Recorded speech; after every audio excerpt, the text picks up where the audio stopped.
How often do you catch yourself replaying a regret, turning it over in your mind, wishing you could change that one moment, that one choice, that one painful slip? We've all been there. We've all felt the heavy ache of what ifs and why didn't I's.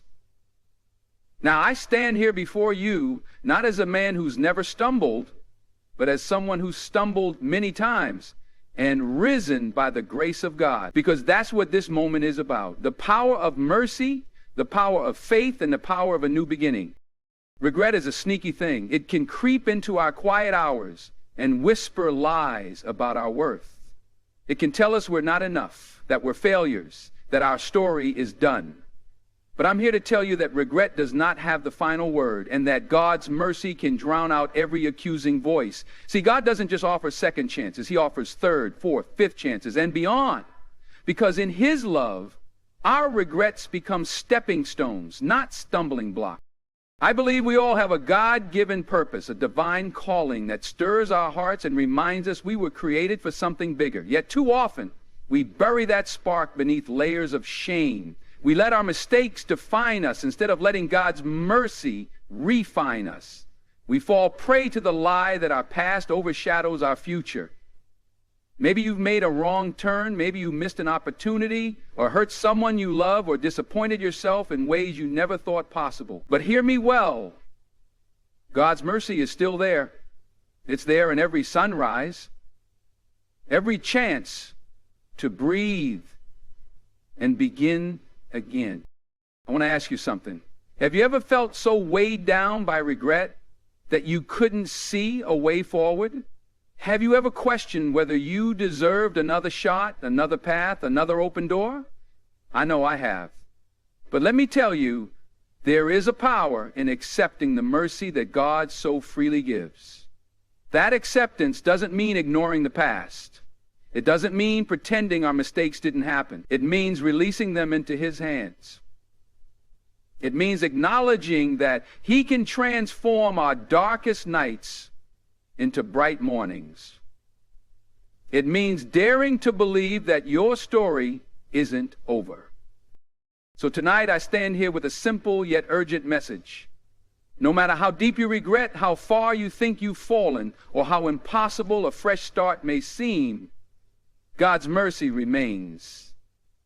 It's the force that lifts you from the pit of shame. It's the compassion that wipes away tears of remorse. It's the promise that your past does not have to be your future. This isn't just about feeling better. It's about living better.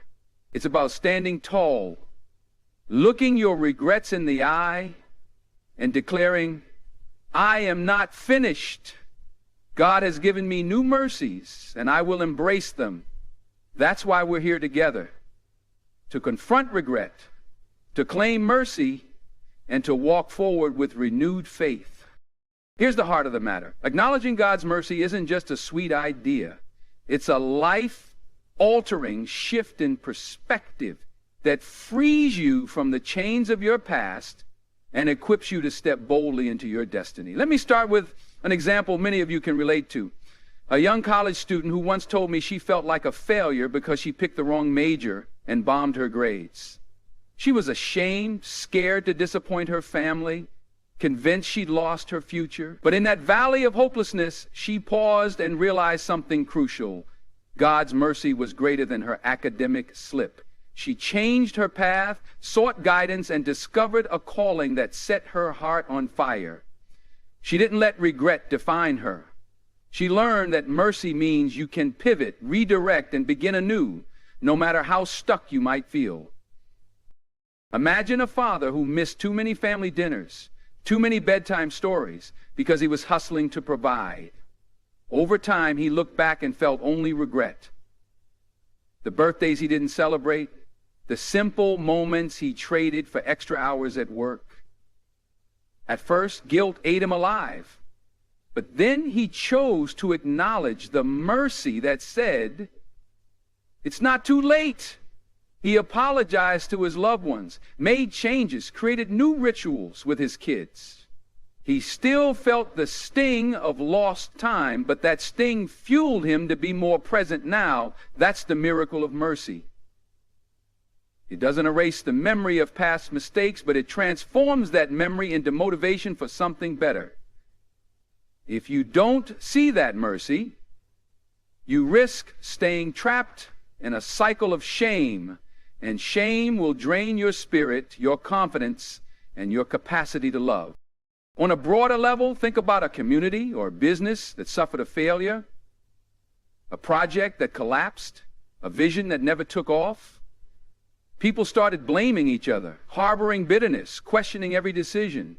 But when leadership humbly recognized the need for a fresh start, when they humbled themselves to say, "We messed up, but we have another chance," that's when real healing began. They sought counsel, restructured their plan, and lifted each other instead of tearing each other down. Acknowledging God's mercy gave them the courage to embrace a new blueprint. They became living proof that failure can lead to wisdom, and wisdom can spark a rebirth. If they had refused to acknowledge mercy, they might have dissolved into anger and despair, letting regret turn into permanent defeat. So, how do you recognize God's mercy in your own life? You look for those glimmers of hope that surface even in the darkest hour. You notice the nudge telling you to make amends or try again. You remember that His mercies are new every morning, and that every sunrise is an invitation to let go of yesterday. Humble yourself, ask for forgiveness, forgive yourself, and dare to believe in tomorrow.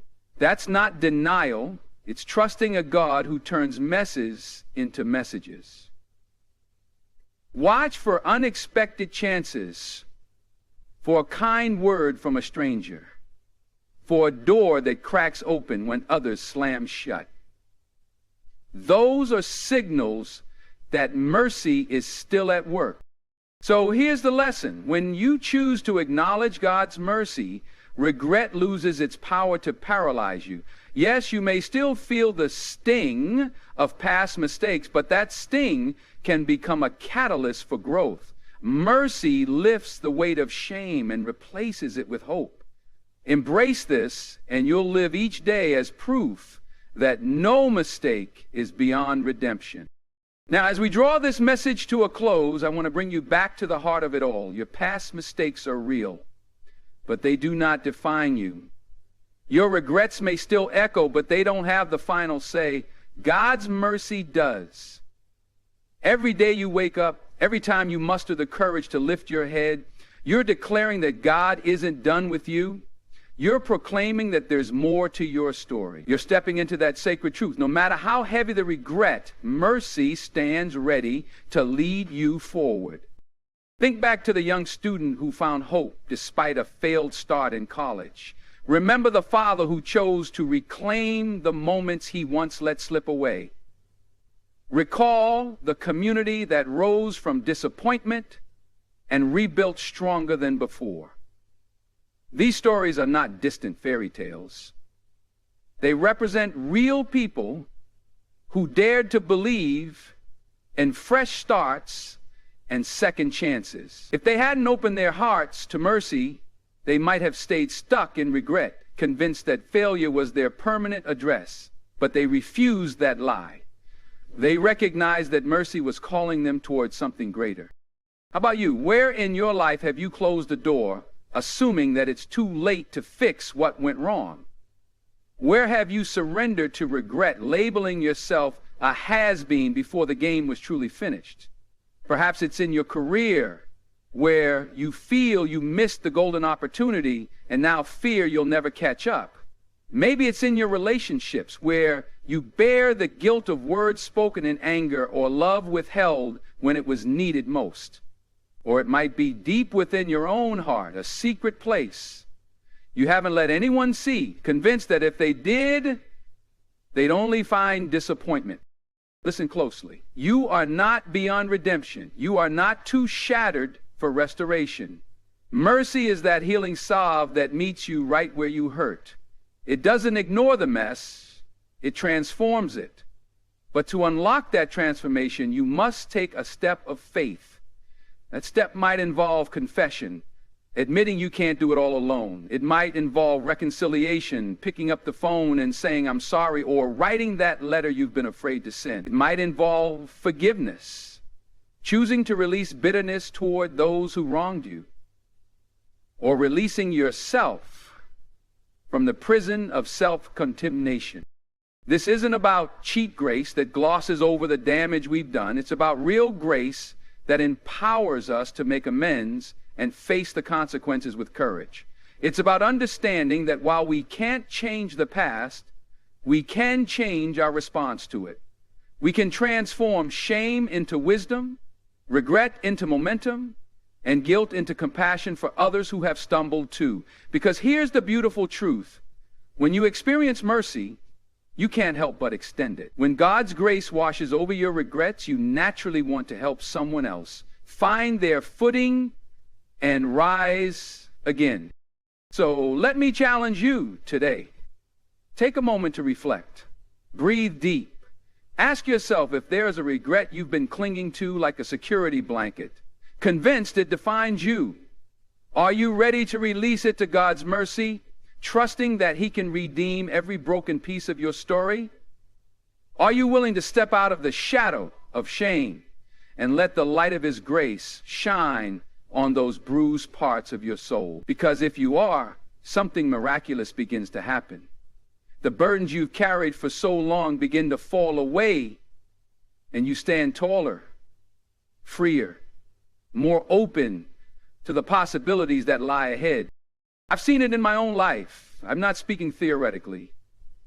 I know what it's like to hold on to regret like a badge of dishonor, thinking that punishing myself was somehow the right thing to do. But I learned that carrying guilt only weighs you down, never lifts you up.